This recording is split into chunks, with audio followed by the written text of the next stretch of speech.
સોમનાથ કિચનમાં આપ સૌનું હાર્દિક સ્વાગત છે. તો આજે બનાવવાના છે આપણે રસમ વડા. તો એના માટે મેં રસમ બનાવવા માટે જો અહીંયા 3 ટમેટા સમારી લીધા છે, 3 ડુંગળી સમારી લીધી છે, અને અહીંયા લસણ છે, આદુની કટકી છે, અને એક લાલ મરચું છે. આ બધું મેં અહીંયા સમારીને મોટું મોટું રાખ્યું છે. તો આપણે હવે અહીંયા તેલ મૂકી દીધું છે. તેલ મૂકી દીધું છે તો એમાં એક લવિંગ 2 ને એક તજ નાખ્યું છે, અને જીરું નાખવું અને હિંગ નાખવું. પછી એમાં આપણે આદુ લસણ અને બધું એક સાથે નાખી દેવાનું છે.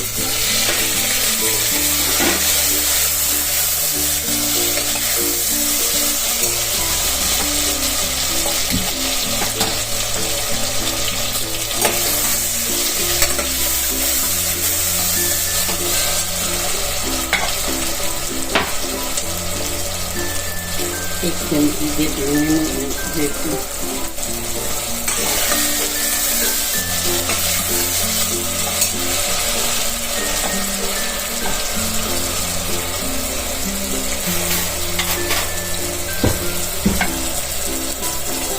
જરા હળદર નાખશું, એક ચમચી જેટલું ધાણા જીરું, જરાક ગરમ મસાલો, એક ચમચી લાલ મરચું,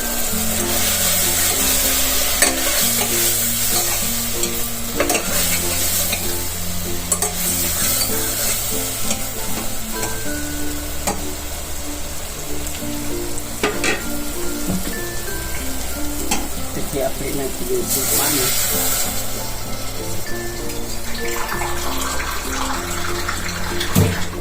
તો 2 ગ્લાસ પાણી નાખીશું. કુકરને આપણે બંધ કરી દઈશું.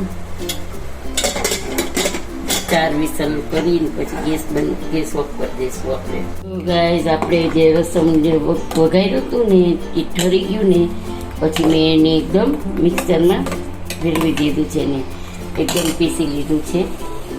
તો ગાઈઝ આપણે એમાં તેલ મૂકી દીધું છે 2 ચમચા, અને અહીંયા તેલ મૂકી દીધું છે 2 ચમચા, જીરું નાખી દીધું છે, અને હિંગ નાખી દીધી, થોડીક હિંગ નાખશું. પછી આપણે આ જે છે પેસ્ટ એ વઘારી નાખશું. રસમ છે એટલે થોડુંક પાતળું કરવાનું છે, એટલે હું અહીંયા થોડુંક મિક્સર જારમાં પાણી લઈ લઈશ.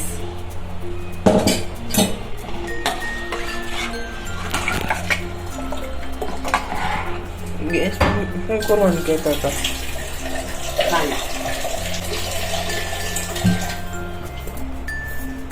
ગેસ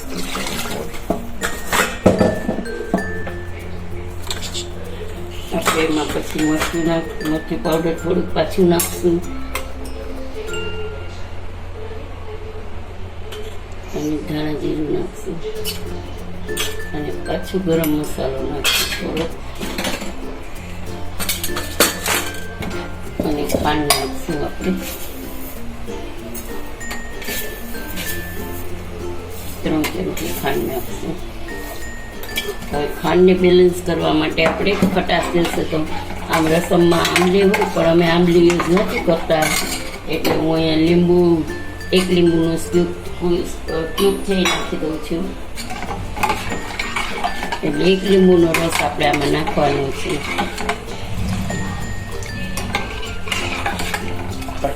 તો જો ગાઈઝ આપણો રસમ ઉકળીને એકદમ રેડી થઈ ગયો છે. તો ઉપરથી ફીણ આવે ને એ આપણે કાઢી લેવાના છે બધા.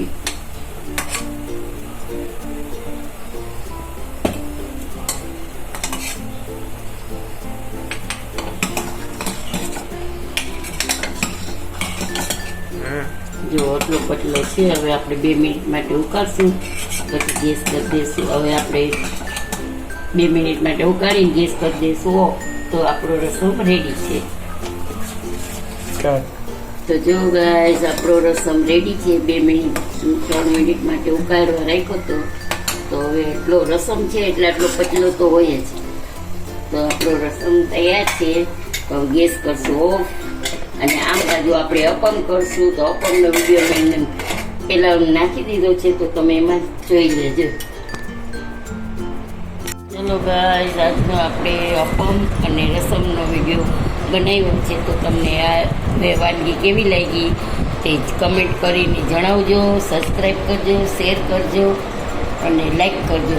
અને આ અપમનો વિડીયો મેં અત્યારે નથી ઉતાર્યો, તો આની પહેલાં અપમનો વિડીયો નાખી દીધો છે, તો તમે જોઈ લેજો. જય શ્રી કૃષ્ણ.